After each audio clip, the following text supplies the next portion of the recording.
দেখছি গতকালকে আজকে 6টার সময় সে মারা গেছে।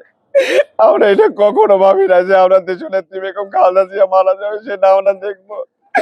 আমরা চাইছি সে দেশনেত্রী বেগম খালেদা জিয়ার নেতৃত্বে এই দেশের জনগণ ভালো থাকবে, এই দেশের মানুষ ভালো থাকবে, আমরা আমার তার নেতৃবৃন্দ ভালো থাকবে। আপনি সবসময় আজকে দেখছেন 5ই আগস্টের পর যখন এই স্বৈরাচারের পতন হয়েছে, দেশনেত্রী 3বার আপনার কথা বলেছে, কিন্তু তার কথায় ওই স্বৈরাচারের তার যে ক্ষোভ সে কিন্তু কখনো প্রকাশ করেনি।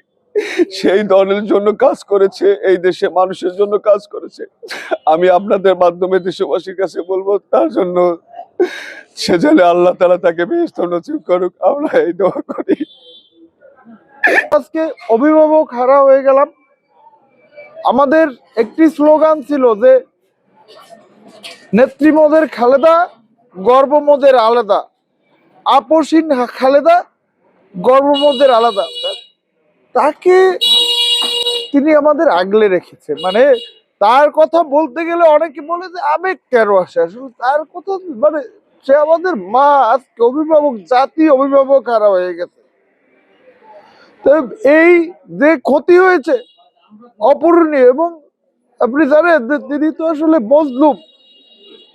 তিনি সেই ফ্যাসিস্ট স্বৈরাচারের বরাবর সেই স্বাধীনতা যুদ্ধ থেকে বাংলাদেশের ইতিহাসে যতগুলো ক্রান্তি লগ্ন এসেছে, জাতিকে সে রক্ষা করতে গিয়ে তিনি নির্যাতিত হয়েছে, তিনি মজলুম হয়েছে।